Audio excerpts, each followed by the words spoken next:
There, Good. Here we go. Perfect. Okay. We're live. We are live. It is evening in Israel. It is morning in Australia, and it is 1 o'clock in California. Good evening. My name is Dr. Tova Goldfein. I'm here with my co-host and dearest professional partner, Rose Hoy, and she's going to introduce our special guests on our special Wednesday TMS RoundTable. Hi, Rose. Good morning, Tova. Welcome, audience, and welcome, Dr. David Schechter. Now, we are very blessed to have him today because he has turned his focus onto teenagers, youth, young people.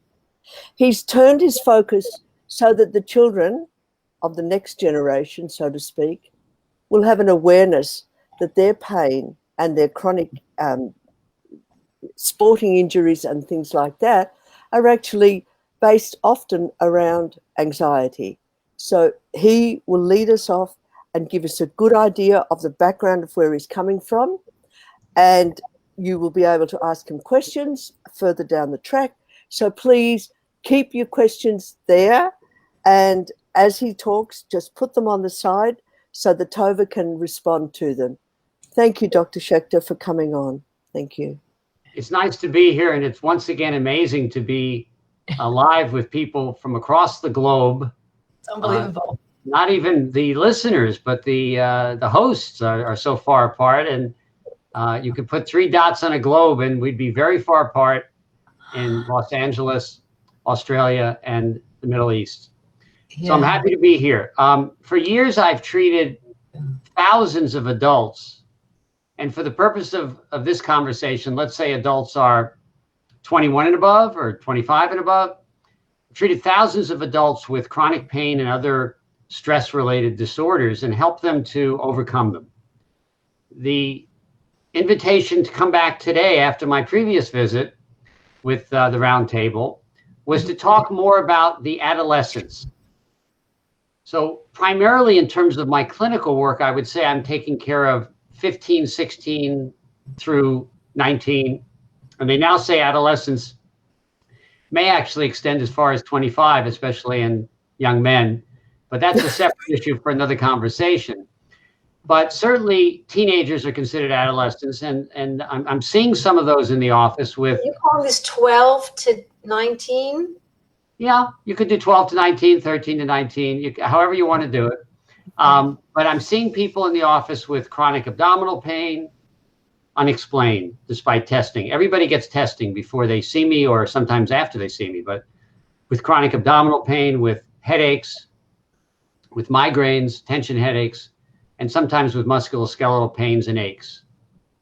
So I want to talk about that population and how we can work with that population effectively. And then the second thing I want to talk about is an exciting program I've been developing. This is kind of the nonprofit side of my work because I'm working with educators, with schools, with school psychologists. Amazing. To try to implement a basic mind-body curriculum in the health education during the, let's say, the high school level, American high school level, secondary school, whatever you call it in your particular country. And I'm definitely interested in people who are listening today who are educators or relatives of educators, friends of educators who work with young people in this this age group, 13 to 19, specifically high school. And I'd love to talk to you offline or email you about the program I've developed. I'm not planning to charge for this program. This is just to help the kids. Wow. And you can pilot it at your school. You can give me feedback. There's part of that, there's feedback forms included, and then we can continue to improve it because we want to prevent the next generation of mind-body disorders, not just treat them, right? Just like we have vaccinations for illness, we want to have kind of a vaccination of sorts for mind-body disorders. Let me interrupt you for a minute because it's what I'm really good at. But then already I feel like, because, there's so many wonderful ideas that we'd love to have to think, if only our children learn. Like, just say a few words, because I don't want to be negative about this, but do you think the schools will accept this? They'll be open. They'll be like, yeah, more, bring in more. What's your gut feeling about that? Some will have resistance, but I'm finding that in an era of COVID, in an era of vaping, in an era of drug use, in an era of adolescent suicide, yes, that many of the child psychologists, many of the health education teachers, some of the principals are very open to the idea and are already implementing programs in the mental health, emotional health area. What I hope to offer them, and what I'm finding when I meet with them that I can offer, is a combination of that link between mental health and physical health, which is not that well understood, and also the scientific basis for this, because some of the education in this field that exists now doesn't have as much of the up-to-date science that I try to include in my PowerPoint presentations that can be used with the kids. So that, you know, kids want to hear science, they want to hear technology, they want to hear up-to-date stuff. So that's where I think it can help. Of course, there's going to be resistance. You know, look, I've been working in this mind-body field for decades now, and there's been lots of resistance on lots of things. And that doesn't cause me to give up, but it occasionally causes me to slow down or back off. But kids are taught a lot of things in high school that they have absolutely no benefit from, that they don't even remember a year later. So I think there is room in the curriculum to bring in a little bit of this, you know, and it's like a week or 2 week insert into a health education curriculum. We're not talking about eliminating math or eliminating foreign language or something like that. We're just talking about enhancing what is already being done and making it more relevant and more practical. Excellent. They took away home economics. So if they can take away home economics, they can add. What would it be called? What would the label be? Like, it's a subcategory of the health curriculum or the health education. I'm calling it mind-body curriculum. Beautiful. And it's sort of like focused towards, say, like year 8 or something like that, is it? It's like focused 14-year-olds. Is it? It's sort focused, yeah. Below adolescence, the general thinking in I worked with child psychologists on this program as well as teachers to develop the program.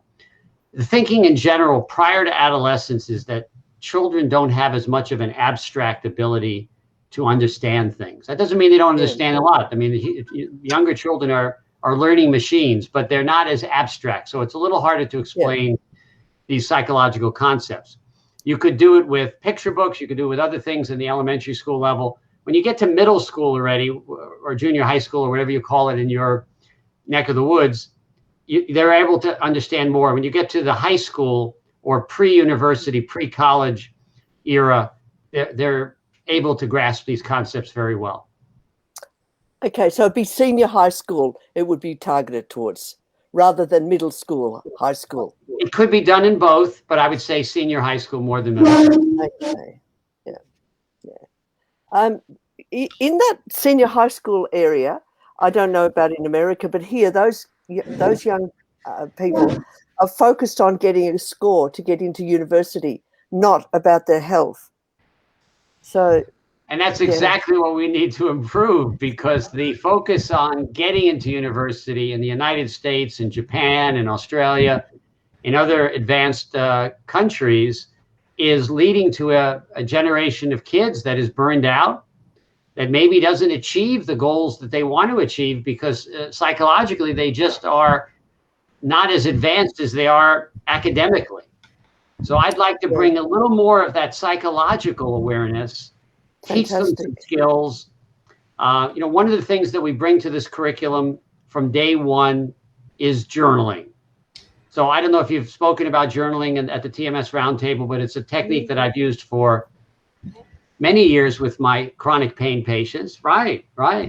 And with chronic pain patients, I have a guided journal called the Mind Body Workbook that over the course of 30 days gives you questions every day that you write about. You write about your feelings. You don't write about your pain, you write about your feelings. What I've written for the curriculum is a 2-week, shorter, 10-day, 2 5-day weeks, 10-day curriculum or 10-day structured journal that the young people can write in. So I'm teaching, and the process of writing is emotionally expressive and also teaches them a skill that they can carry with them the rest of their lives. And it's different than Dear Diary, as some people have seen on American movies or elsewhere. It's different than here's what I did today in school or at the amusement park. It's really about, what am I upset about? How do I feel about my parents? What about my best friend? What about that time that I was pushed out of a group, ostracized by some friends or acquaintances?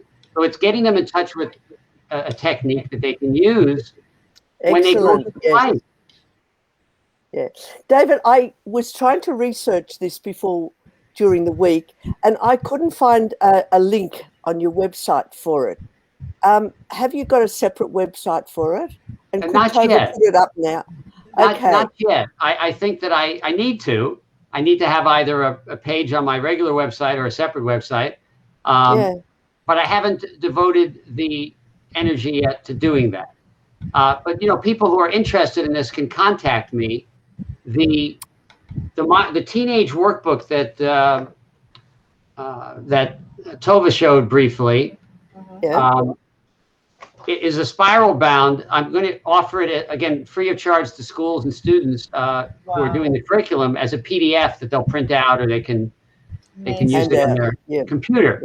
But in the meantime, we do have it available on Amazon, and we are charging for it there on Amazon. You can order the actual spiral bound teenage workbook. And it's not for therapy. It's not for like, fix your back, do this workbook. That's the other workbook. That's the adult workbook. This is to teach you skills as a teenager, get in touch with your feelings. All the money that's coming in from that, and I'm not selling that many of those workbooks, but the money that's coming in from that is going to be used to help the nonprofit to go forward. So again, this is all in a different pool of funds that I'm funding at this point myself, but I'm looking to partner with school systems, with private schools, with educators, with public schools, whoever is interested in piloting this, maybe for the upcoming fall or it's just an winter. Outstanding. It's just outstanding. I mean, everything about it. It just makes so much sense. Well, as two health professionals who've worked in the health field for a long time, you know that we deal with a lot of the end product of what people are like. I remember once talking to a doctor when I was a kid, and he said, if you don't stand up straight, the sapling is crooked and then the tree becomes crooked. So he explained that, things start out when you're younger and they become who you are as an adult. So good habits, good lifestyle habits, good nutrition. Look at all the childhood trauma that's coming into our offices. I mean, just last week, the woman told me she was at her locker. She's in her 60s. She was a teenager. She was at her locker, and two boys came and karate chopped her knee and hyperextended it. And she's like, why am I having knee pain? I don't even know why. Why does it keep coming back? And this came up after the third conversation. I was like, whoa. First of all, would she have known to address it? Two, would her parents have known, hey, the whole education of the families, this is going to change the family. This work is going to change the community, because schools is a very important place where things happen. Either they go one way or the other. I'm hoping that it can help a transformative process where we are more aware of mental health and psychological stress. And as there's a lot more talk about that in some countries. We have the studies that are being publicized from the ACEs, the Adverse Childhood Experience studies, showing that your childhood traumas and things can affect you the whole rest of your life. It's interesting. I've talked to a number of teachers about this. Most of whom are very positive. There was one woman who said that she used journaling in her teaching some years ago, her psychological teaching or her health education. I was so impressed by that. I said, that's great. She said, but there was a problem. I said, what was the problem? She said, I would read what they wrote. And I said, actually, in my approach to the journaling, it's really more of a private thing. The teacher can look to see that they completed the assignment, but they don't have to read it. That way it keeps it more private for the teenagers. But I said, what was the problem with your reading it? And she said, I saw stuff in there And I realized I had to report it to the Department of Social Services, which is the way that, because there was some form of abuse or violence or whatever so in a sense, that was a good thing that those things were coming up. But in a sense, for her, it was overwhelming because she felt like so many of the kids in her classroom needed more help. You're talking about a girl who's being really bullied at her school, being karate chopped. I mean, that sounds like a joke if it happens once, but it's not a joke at all because you can be injured. Right. But if it happens repeatedly, it's clearly bullying and needs to be addressed at the school level and with the parents and all of that. So sometimes you open up a can of worms and people are afraid to open up a can of worms. But we're learning, and we have this week an example of an Olympic athlete who says, I can't compete. I have mental health issues, right. And it's very different for all of us. As a former athletic person. Not a professional athlete, but I played sports. You kind of first you take it as, well, shouldn't she just go out there and try even if she can't win the goal? You have that historical response, and then part of you says, it's kind of good that she's talking about the fact that this is overwhelming and emotional and all of that. So we're all adjusting. There's a transformation in sport. There was another woman, the tennis player Naomi Osaka, who said that she was having trouble with the media and that it was causing her anxiety. So people are being more open. Wow. Celebrities are being more open about psychology, and that's going to filter its way down to the kids when they see the celebrities being more open about it. I don't know if it's happening in the music field yet, but Pink, it is. Pink has come out and talked about her fibromyalgia. So. Yeah. You mean you don't mean Pink? It was the singer. Yeah. What's her name? Pink, isn't it? Yeah. Does she have another name? In the U.S., she goes by another name. She's an Italian American singer. Yeah. Wait a minute, but I am sure that every actor and actress have stress. Lady Gaga, she's called in the U.S. Oh, Lady Gaga. No, Lady Gaga is someone else. Lady Gaga has someone else. Oh, Lady Gaga says she has fibromyalgia too, and initially she wasn't very open to the idea that. It's also Lady Gaga is not Pink. She was not initially very open to the idea that emotions were playing a factor. She was really looking at fibromyalgia, as many people do, in a purely neurobiological sense. And I don't want to get into an argument with people who are watching this on fibromyalgia and neurobiology, but the Lady Gaga has now opened up a little more to the fact that she's had a lot of traumas and that she believes that those may have contributed. Oh, there we are. Yeah, but enormous. Patty's looked it up. Oh, thanks, right. Patty. Thank you, Patty. But listen, we haven't talked about all the actors and actresses that commit suicide or overdose on drugs. Come on, some famous, amazing people. We'd like to help that group too. I'm trying to start with the young people.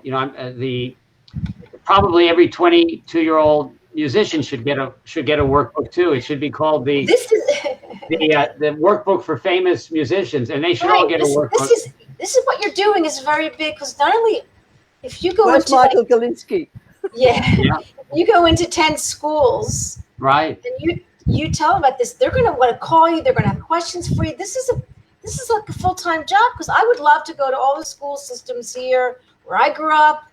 I would love to go to all of them and be like a not a chaperone, ambassador. But it's a full-time job, wouldn't it be? Well, listen to this perspective. First of all, it does take time, and that's probably why the program is taking a little longer to get off the ground than I would like. But here's what I'm hoping. I'm hoping that the more informed adolescent will actually either immediately or perhaps in their 20s when they get a headache, or 30s when they get irritable bowel syndrome, that they'll actually go to their doctor. Not me. They'll go to their doctor and they'll say, I'm having these headaches, and I kind of remember this thing about stress and headaches. I think I might be having stress. Here's what's going on in my life. And the doctor might say, no, I can give you a prescription for this. But I think that I'm looking to have the young people help push the process forward. Yeah. And the medical profession is lagging in this regard. Psychological profession's a little bit better. but the medical profession is lagging. And I would love for the students who complete this program over the next 1, 3, 5, and 10 years to be, then they become educated young adults who can go out and say, I need more mental health care. I need you to look at my body and my mind together. And so they could perhaps help to transform the system. Wow. David, yeah. Sorry, when this is introduced to the schools, let's dig into that a little bit more. So anyone watching or later on sees the video, they do the journaling, and then is there any teacher input after the journaling, or is it all private? No, we have there's quite a lot involved. It's a 1 to 2 week curriculum insert. There is a teacher's manual so that the teachers can get up to speed on some of the concepts we're talking about. The teacher's manual was written by a teacher, so it's like considered to be the proper way to teach. I've developed 5 PowerPoint presentations. If I can share my screen in this context, I don't know if we can. I could show you part of it, but I've developed 5 PowerPoint presentations with the help of an assistant and a child psychologist. They have a lot of visual. They have some video links. Wow. You know, that younger generation needs that. The teacher clicks and they get to see a 3-minute YouTube thing that I didn't create the YouTube thing, but it's very relevant to the topic. An animated thing? Animated? Yeah, well, some of them are animated and some of them are other things. They're interesting little videos that we found online looking for things that could explain the concepts we were teaching. And so the teacher pulls up that PowerPoint. Pretty much every classroom has the ability to display on a projector from the teacher's laptop or the school's computer. If they don't, they can print it out. So they project the slide and they talk with the students. And there's a lot of little exercises. So we have this question mark, and that is to get the interaction. So the teacher will teach a concept and then say to the students, so when have you had an example that this occurred, and get input from the students. There's also opportunity to break down into smaller groups. So in each of the 5 days of teaching, and it could be spread out to 10 days, 7 days, it depends whether the health education class is 40 minutes. Some people have an hour and a half. It depends on how the class is structured in that school. The first day that they're given the workbook, they do the journaling at home for 15 minutes, and then they bring the workbook in to show the teacher they've done it, but nobody has to read it. And then there's the PowerPoint, there's the teacher's manual, and then there's some feedback forms that they can give us feedback on how it went. So there's a full curriculum for a short period of time. It's not just the journaling that they do. Dr. David, I think this is so phenomenal. Like, I know there are countries that are having their students meditate and are doing Tai Chi and Qigong. And so I know this is happening all over the world. And there are some European countries that are, Finland or places like that. Yeah, and different places. And so, small populations. Yeah, like I would love there to be like an organization that we could be like a board of directors and get this out, and sort of just like the PBDA, why not create energy around it, synergy around it, some funding around it, and make it like everywhere we can possibly go. And you have ambassadors in every country. Well, as you say, as you mentioned before, when you start to get into a bigger structure, obviously there's more time involved, more cost involved, etc. I'm still in the early, I think, piloting stages. So one school used it in San Diego. It was an earlier version. It's been improved since then, and then the pandemic came along. So I couldn't really, get it into schools at that point. So now, since the pandemic has wound down a little bit, we're having, obviously, this Delta's coming around the world. But in terms of the worst of it that we hope is over, I've met with a number of teachers virtually on Zoom, etc. So what I'm proposing at this point is, maybe Rose will find a teacher or two in Australia to Zoom with me. And I've just messaged one. Oh, great. And I'm hoping that Tova will find a teacher or two for me in Israel. Completely. Who's pretty good with English. And then any of you listeners, if you have a teacher in Atlanta, or in Frankfurt or in London. We'll hopefully get this into 5 or 10 or 15 schools over the next 12 months, get the feedback, improve it, continue to iteratively improve it. Then we can think about, once we've done that and have those feedback forms and the other thing, then we can think about applying for a grant, like a Bill Gates grant or some kind of a grant that could really be transformative, because then we could hire a full-time administrative assistant, we could hire a curriculum development person, and people who can interface with teachers. So this can be done without millions of dollars, but it can't be done without some money. But in the meantime, it's just, I'm paying for it. It's just doing this pilot. The potential is great. The potential is great. And you have, like, I think this, I'm going to take this video and we're done later. And I'm just going to put it out there and invite mothers and teachers and students. And here's a mother right here. Would this also help adolescents with ADD, ADHD? Well, there's, I'm not an expert in ADD, ADHD, although I do prescribe for adults who have that problem. Usually the kids are seeing someone else when they have it. One of the things, there's an interesting research on ADD that you can help prevent it if you make sure there's recess in school. So this sounds overly simplistic, of course, but seriously, there was an increased incidence of ADD, especially in boys, in schools that had cut out recess. Oh my God. Administrative or other reasons. Sense. I mean, you need to run around. Kids need to run around. But that's simplistic. The other thing is, the program that I'm talking about will make teachers and schools and students more aware of the fact that their emotional and mental health is critical, not just to their emotional well-being, but to their physical well-being. That's the premise of this, right? Because I'm very interested in the mind-body connection. So I think it can create an environment where people can improve their mental health. I'm not saying that doing this curriculum or doing this 10-day workbook is going to fix ADD. I certainly don't believe that that's true. But I think that we can have a better ability to converse on these subjects. Exactly. In the school system. I mean, a child with ADD and ADHD, Tamara, is that they're a child who has emotions and a physical body and expresses and doesn't express. And so I would even just say to the universe of this program, or to you, David, why wouldn't the special needs groups in the schools be involved in this? Yeah, well, they'd benefit, wouldn't they? Yeah. Yeah, I mean, look, there's been some great questions from Patty and comments from Patty about, the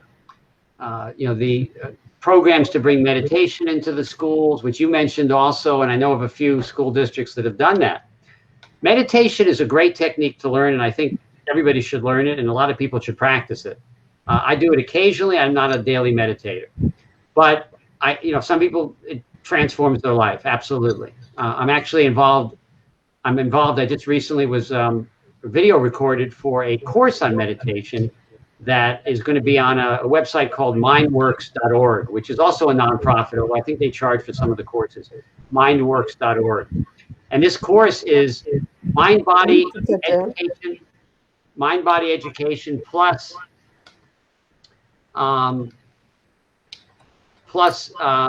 meditation.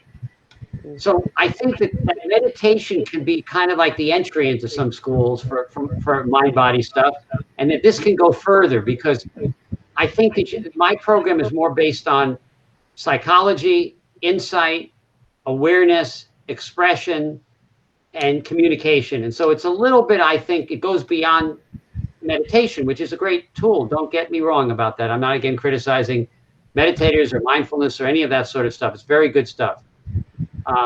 I just think that we have something a little bit different to offer that is, I think, very important as well. Okay, it's more concrete as well.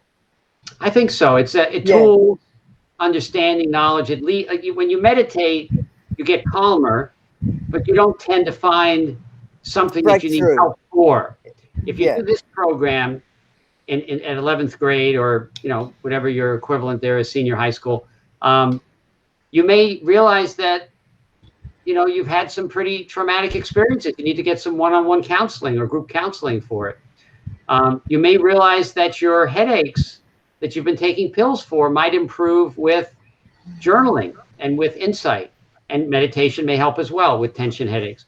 But again, we always recommend, and I do in the curriculum and in the book, if you have symptoms that you're not sure what they are, I'm speaking now to parents and any young people that might be listening, get it checked out first. Make sure that you're healthy, and then pursue, obviously, the mind-body approach where appropriate.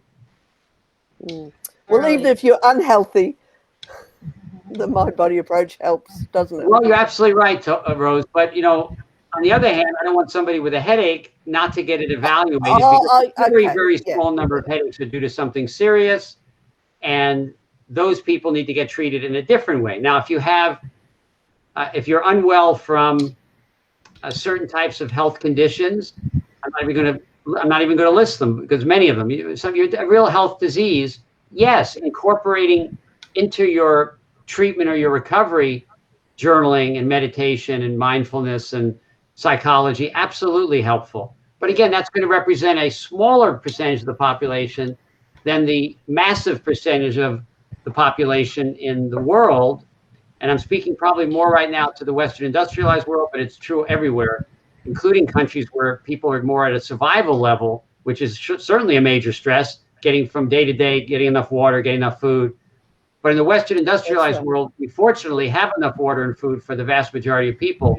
But the problem is more of dealing with the pressures and the stresses and the demands and getting into college and, buying a home that's too expensive and all the other pressures that people are going through. And that's what the program is primarily designed to help you become aware how those pressures and other pressures that derive from your personality, your innate personality, that those pressures can affect your physical health in profound ways that can be altered by managing those pressures better and by expressing those feelings about those pressures better. That's the message. That's the take-home message. Or even acknowledging them, that they are precious. Yeah. Yeah, absolutely. Yeah. Acknowledgement is a very important step. Sometimes the only thing that's required is acknowledgement. Exactly. Can't always fix everything, but if you at least acknowledge it, you're really a big step along the way toward feeling better and being better. Yeah. So were you motivated and inspired because you have two sons, or because I remember in your book you wrote about a student who was an athlete in college or in high school? Like what was the nurturing, seed that was like, this is where I'm going to take my extra time, which I don't think you have much extra time, and I'm going to put it into this. The inspiration was, how do we prevent something that is so prevalent rather than just treating it? It was really just an insight of, I find it satisfying and to help people with these conditions, but boy, wouldn't it be even more powerful to prevent them in the first place? So that led me to looking at how could we think of something for the school system level to make the world a little bit of a more emotionally aware place and emotionally expressive. That's what it did. Yeah. David, do you think that this should be focused on the health ministers? Well, if any health ministers are open to talking to me, I'm ready to create a Zoom for them next week. I'll set it up on Wednesday. You mean health ministers of states? Well, I reached out to the Surgeon General of California. Surgeon General in America doesn't have to be a surgeon, and they're not in the military, but they're called Surgeon General. They're basically like the highest health officer in the state or the country. Okay. We have a Surgeon General for the United States, and we have Surgeon Generals in some states. So it's a health minister, basically. And the one in California is very interested in adverse childhood experiences. And if she happens to be listening to the show, give me a call.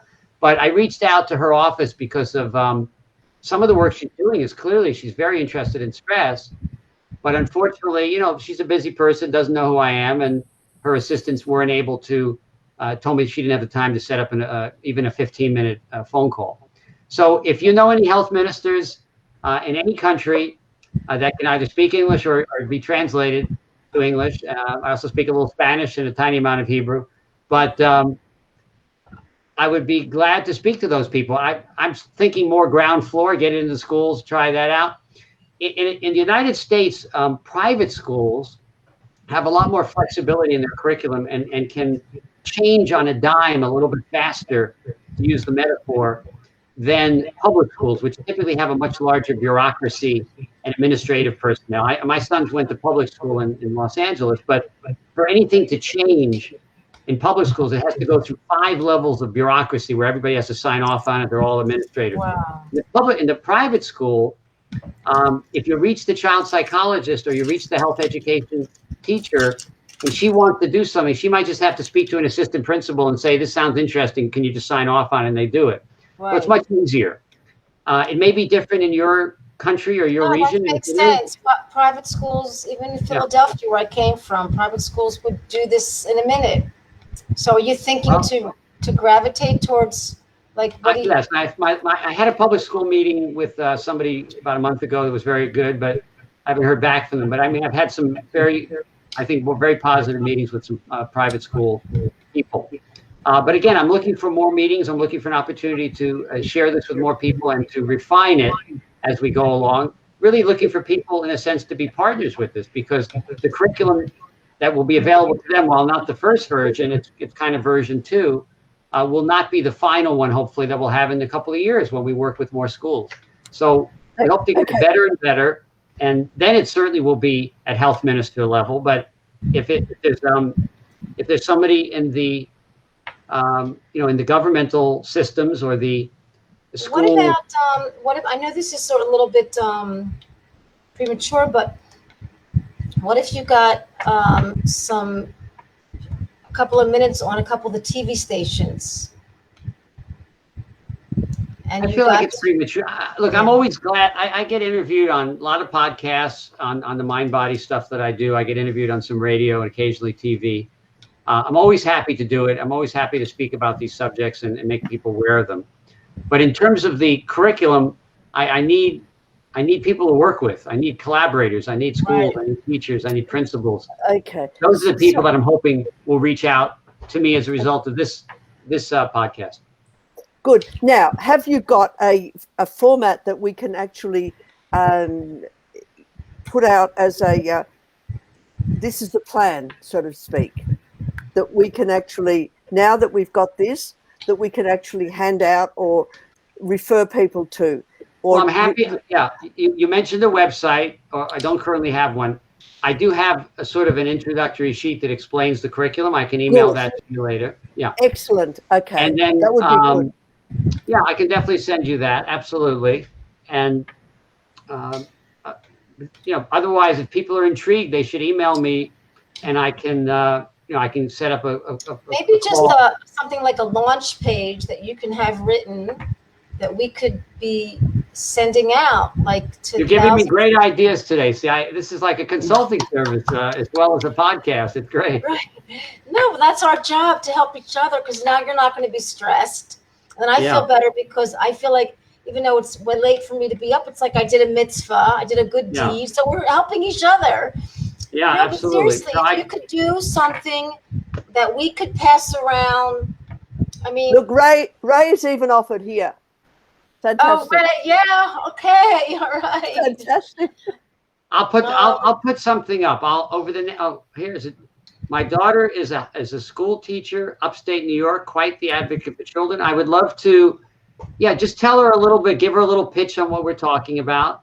Yeah. Mind body education for high school students, and see if she's interested. I think the idea is going to really, people are going to be, first of all, open to it. Okay. The other person is Gary. It's about our children. Go ahead, Rose. I'm sorry. My website is called mindbodymedicine.com. I think after this show, you've inspired me to, if people add a / after that and type in HS Teach. So that would be high school teach kind of thing, right? Can you put that down, Tova? Mindbodymedicine.com / HS Teach. And that's where I'm going to put a landing page just to give some basics about this. I'll do that pretty quickly. Okay. Now, we interviewed Gary Althine. I don't know if I got the pronunciation right. You know Gary, don't you? What's his last name? Gary, ATHLEIM. He's in New York.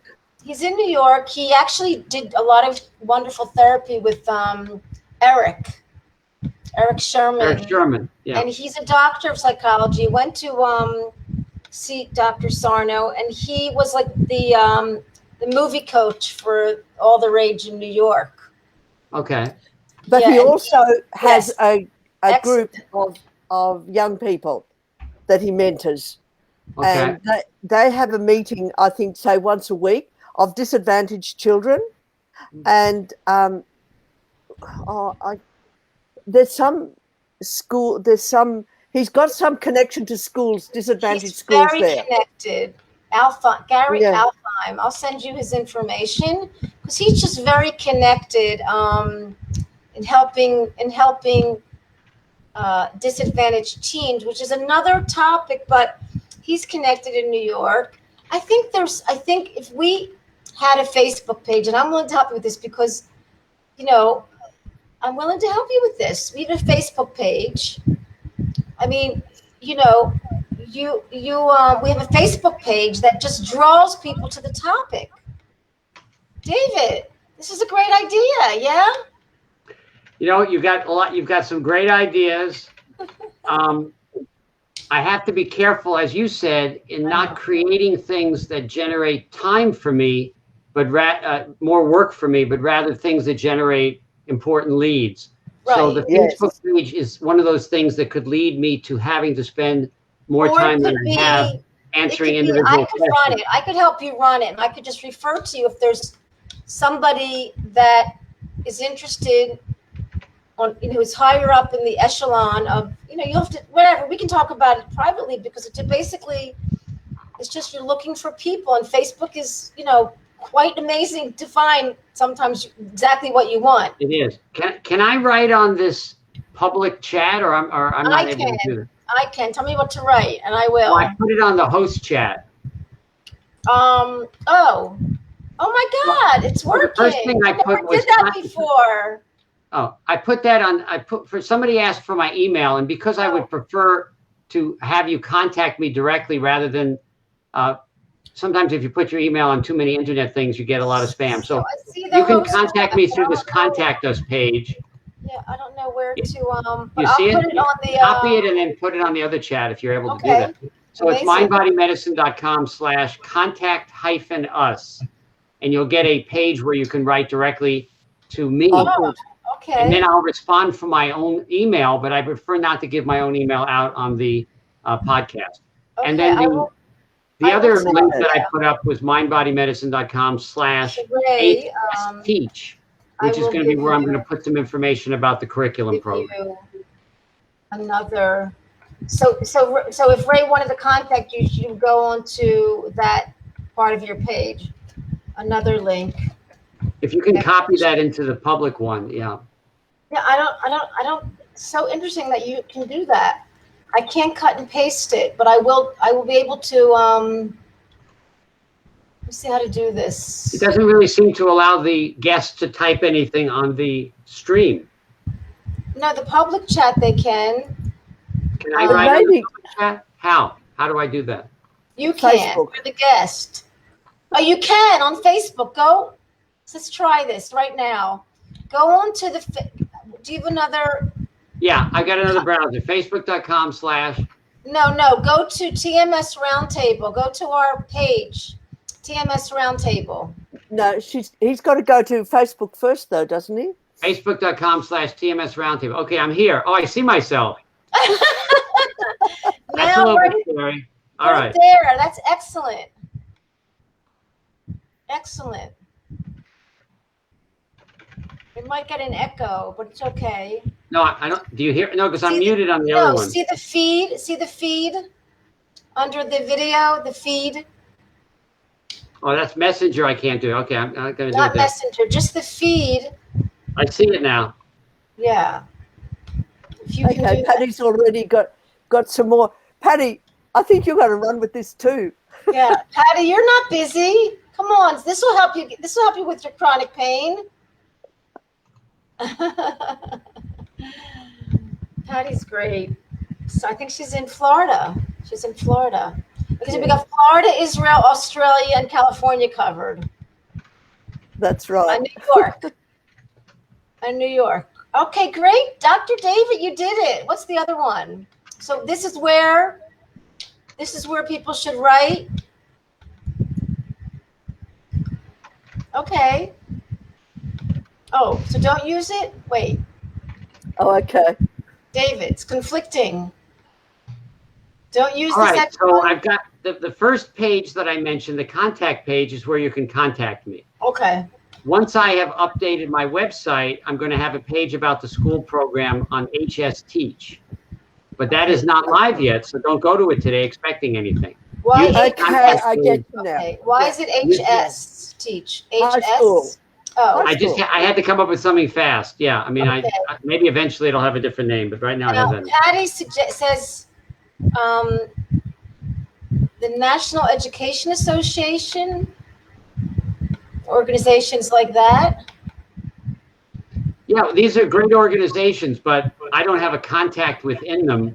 And Right. so they're all based on whether or not you can, contact somebody, right? Right. So you're looking for people that you know that are principals, administrators, psychologists in schools. Right. Yes. School psychologists is a great Psychologists idea. are very, very good contacts. They're the best group, I think, too. Yeah, not every school has a school psychologist, but if they do, it's very helpful. And again, I'm also open to speaking to higher level administrators, principals, and ministers, but I don't have those contacts. And my emailing the NEA, it doesn't really nothing happens to that, right? I'm just one guy, one doctor writing them. So if you have contacts in the NEA and your nephew is assistant chief of staff of the NEA's associate director, then let me know. It's somebody's nephew. It's somebody's mother. It's somebody's nephew. Especially in the smaller countries, right? I mean, Australia with a population of 25 million, easier to reach somebody. Israel with a population of 8 million, easier to reach somebody. US is massive, so harder to network through to the... Well, let me ask you, have you found somebody who's like semi-retired, who would be able to, you're looking for that kind of person to partner with you. You haven't found anybody quite yet? I'm not looking for somebody who's semi-retired. I'm looking right now I'm looking to get this curriculum into some schools. Okay.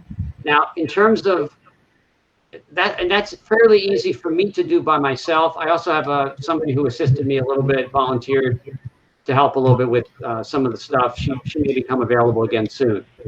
In terms of longer term planning, yeah, as we expand this thing, we'll need additional help. But right now, I don't need help. Right now, I don't need donations. I just need contacts. All right. Eventually, we may need other things, but that's. Well, can you imagine, Rose, all the people that we work with, if these things could have been addressed at the time of the trauma? Can you just imagine? I mean, we would be out of business, but the fact is, it would be a different world. A different world. Well, I think if all three of us spend the rest of our careers putting ourselves out of business, that'll be a good thing. That would be awesome. Yeah. The next generation won't have as It many. absolutely. I mean, like I just think of my trauma, and I think of all the psychologists and all the different things I had to do because my parents couldn't figure out, So if you wonder about the family unit, how this is going to help, I mean, it's like you'll make a different world. It's like what's the word? Like the potential of this is just amazing when you think about it. You're my most enthusiastic supporter. I appreciate it, Tova. But you have to take it a step at a time. The Chinese say that the journey of 1,000 miles begins with a single step. So we're looking to make a few steps, and then we'll make some more steps. But I'm glad that you're excited about it. I'm hoping that some people in the audience are excited as well. We're seeing some interest certainly in the chat here. I'll head back to the Facebook chat, see if people are doing anything. I just know that, the generation of, look, Rose and I are grandparents, and, Rose's grandchildren are into different special things. In high school. Yeah, and my grandkids. I've got to write to both the schools. Good, and even my granddaughters are like when they get a little nervous and they get a little stressed. My daughter teaches them EFT. You know, like this is happening where the children are, but that's home. Like for them to go to school and have this education, the potential is very great. And so it does take people. I mean, I'm not an educator in that way. So it'll take some enthusiastic teachers and principals. I know they're out there.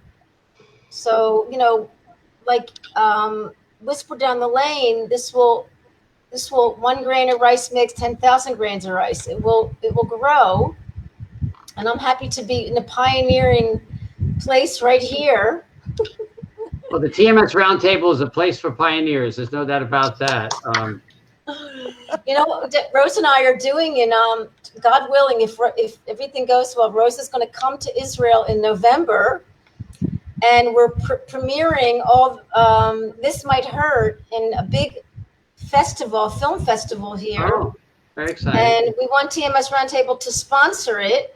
And then, of course, Dr. Schubiner would have come to do a Q&A live, if everything's okay, because he was supposed to, like Michael Galinsky came for All the Rage, so we might have. Well, I'm going to have him on a Zoom, but it's a great idea. You could have a double feature, and you could show All the Rage right after you show This Might Hurt for people who haven't seen it. Well, Rose and I don't let every one of our patients has to watch All the Rage before they can sign. Like, it's really important. The movie's a very important, as you know, tool, and I feel like this is the place where you're going to find people in this world. So the CBA or Dr. Clark, this place where I think you're going to promote this particular video where you did explain things about it to we can all just be conduits for each other. This is not like a bizarre topic. This is going to catch on very quickly. That's really good. I know a lovely high school teacher, but of course it's only just 7 o'clock in the morning here now. And this is her passion. So all being well, she said she loves those times when she can actually be one-on-one with students and actually ask them about their feelings. And I often say to her, just, you only need one drop of, if you change one child, you've changed countless other people. Right. Yeah. So absolutely. They have there's this nurse organization in the Midwest, nurses for not body mind, but nurses that are more mindful, more in touch, because a bunch of nurses got TMS. There's a woman, and then also Rose has a very good friend that was on our show who's a nurse who's now an ISTDP. Do you know the name of that nurse association? I'm going to find it for you right away.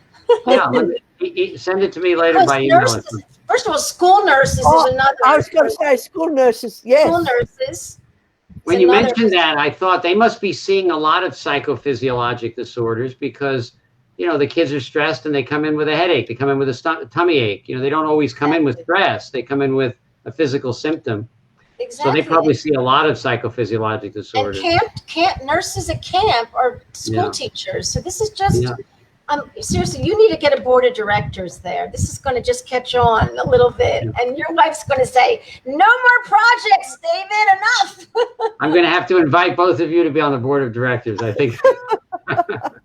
Well, that's the least I can do for the whole thing. Don't the board of directors get a salary? Did I hear something about that? I don't know. I'm on a couple of board of advisors and I get nothing. But if you're board of directors for Amazon, you get a nice salary. If you're board of directors for a nonprofit, you might get nothing. I don't know. I get nothing. I'm on the board of directors of the Psychophysiologic Disorders Association, and I have to give them money every year. So Exactly. it's like it's a net negative on that, but it does a lot of good work. So You that's know, the important thing. and I will bring up a topic because I didn't wake up to this. There's something something was in the news last night, and I didn't even see it. Something about some abuse, some sexual abuse from a coach. Yeah. Something happened. Anyway, so you know, Rose and I have had people on the show that have, you know, had sexual abuse and are authors or therapists. I mean, this will also be something big that will be addressed. It might even prevent it.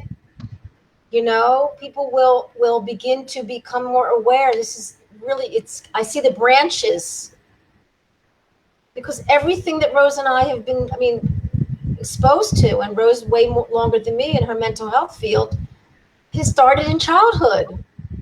Think about it. This is not just about the schools. This is very big. No, a lot of this goes back, and the earlier that you get some awareness of how your personality, which may be to a great degree inborn, and your childhood experiences, which are obviously more of your nurture rather than nature, both of those combine so powerfully to affect us. And the more you can learn about that at an earlier, younger age, the more effective it is. Again, I say younger age, but I'm focusing on adolescence because of the ability to understand these concepts in a more abstract and powerful way. But everything you say is great. It's great. It's great talking to you both. Although you said Rose has been doing this a lot longer, this is not in any way an insinuation that she's older, just the fact that she's in the mental health field. Rose is wise. Rose is wise. Very wise. I don't know about that, but yeah, I enjoy it. Yeah. And I've got 11 grandchildren, so yes. I've got. Oh, wow. Wow. That's amazing. Yes. How many children? 5. Okay. Big family. Big family. So listen, we're going to have you again when this begins to, you know, nurture itself more, and you want to come on, we can.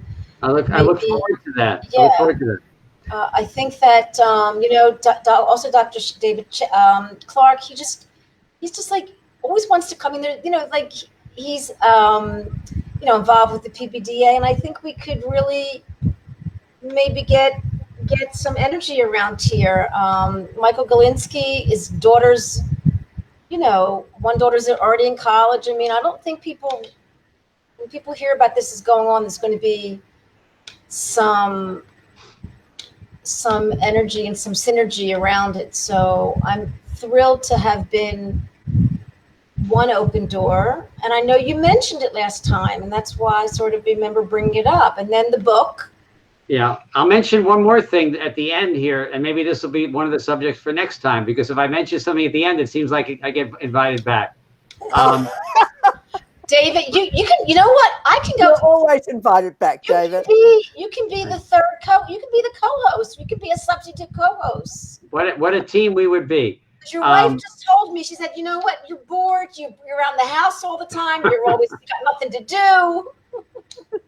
So the preview is that I've recorded on video a course, a mind-body course. This is not the same thing I'm talking about for high school. This is for patients and for people with psychophysiologic disorders.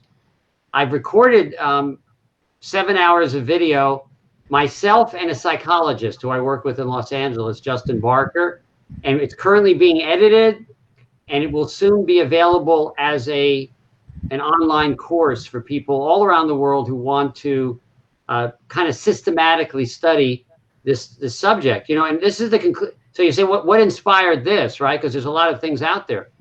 When I started this work, there was nothing out there. There was Sarno's, a couple of his books, and eventually my workbook in 1999, and then other books, obviously many have been written since. But there wasn't too much out there. Now, actually, there's a tremendous amount out there, and it can be overwhelming. So the purpose of the course is actually to try to distill from my experience, what do you actually need to know, learn, and do in order to get better from a psychophysiologic disorder? How much time do you have to invest every day? What should you do on a daily and on a weekly basis? And so that was the inspiration for this course, which I think is going to be pretty good. We shot it 2 weeks ago, a week and a half ago. It's being edited. And then, you know, hopefully within a month it'll be up. So that's my preview. Fantastic. So it's more like implementation and application. Well, yes. I mean, I have, you know, I've written books and workbooks, and I see patients in the office and on Zoom. But what do you do when you go home? You know, what do you study? There's so many books now, right? You've got excellent books by Dr. Sarno, Schechter, Schubiner, Hanscom, Clark, and so on and so forth. What do you read? What videos do you watch? What podcasts do you listen to? And so I try to address some of those issues of how to get better without driving yourself crazy, because some of the TMS and mind-body patients actually get overly enthusiastic and do too much. And I'm trying to guide them in that middle ground between too little and too much. Yep. I must tell you that one of my little, and I've tried to share this with Rose, and I will when she comes to Israel, but one of my little hobbies is trying to like work on living till 120. Okay, because I just turned 64, and I said I just got happy at 60, so I kind of want to go 60 years more. But no, anyway, so I saw these books. Some of my patients are very into like health span and lifespans and living longer. So I got kind of interested in it, and I'm trying to convince Rose to get into it with me. So there's a book called Telomeres, you know, about the telomeres. We had a Harvard professor who wrote about lifespan. David Sinclair? Yes. So I'm reading the books. They're by my bed, my bed, these books. And in one of the books, I have it's an incredible table with just like being and doing. Because part of the problem of TMS is we're very good at doing and we don't know how to be. Yeah. And if we learn how to be more rather than do, our telomeres will be longer and we'll live longer. You know, the telomeres get the cells. So I'm now using this chart for some patients who are just so in their monkey brain, as they call it, and not in their heart, their head to the heart, which Rose is teaching people how to be from the head to the heart. She's teaching me all the time. So it's fascinating that you say that, because part of it is how do I implement the mind, and how do I, because it is a being that calms the doing, and the doing is great. The doing brings us here and brings you here, but we have to balance that with being. Absolutely. That's a great take-home message, final thoughts. And so I'll see you at 120. I'll be there before you, but I'll wait for you. Well, I appreciate anybody who waits for anything. Is if you're that old, you need some time to get there. But anti-aging, lifespan, you know, what do you quality think of that? life, not just quantity of life. I mean, there's so many things to talk about in that area. Yeah. That could be another talk that's both philosophical and medical, depending on your preference. But great subject. You're always exploring, Tova. You're always exploring. You're always trying to grow, and I think that you're well on your way to a long lifespan. Thank you so much. Appreciate that. I'm just saying, Patty said companies do this. Oh yes, it is true. Companies do this for their employees. Why wouldn't our children be any different? Absolutely. Patty, you're an enthusiastic participant. Yes. I appreciate all of your input on the chat and stuff. And I think you're really, you're a thinker and a doer. Thank you for spending your lunch here with us. And so we know every couple of months on a Wednesday, 1 p.m. There you go. Okay. Now, look, David, before we sign off, I'm very keen for anyone out there or anyone that's watching to have a concrete idea of what they're going to do about this. Like, it's a great idea and we've all had this great chat, but we've now got to make something concrete about it. So what's the next move? Write to you? But we need some sort of like presentation thing so that we can actually disseminate it as well. So that when someone queries us or there's something on the chat, we've got something to send out. All right. So we talked about that website page. We talked about the contact me page. Some of you may understand what I'm talking about here sufficiently that you can reach out to some friends who are teachers and see their level of interest, etc. So that the take-home action step would be: find me a teacher, find me a school, find me a principal, find me a child psychologist. You don't have to find me all four of those. One would be enough. And okay, then and you'll talk to them. And then contact me with that information, and I will reach out to them and see their level of interest, etc. I don't expect the viewers to go that far with it, but just to get it started. Thank you. Good. Okay. Fantastic. David, all the very, very best. And people like us grannies, well, we're very invested in it because we think the next generation. So, yeah. So all grannies out there, put it out to your kids and to their teachers. If you're the one who takes the kids to school or brings them home, mention it, please. Wonderful. Yeah. Wonderful discussion. So we'll see you again soon. And thank you so much again for your time. Rose, stay on with me. We'll say goodbye to David, but stay on with me, Rose. Take good care, Dr. David. Be well. Bye-bye. Okay.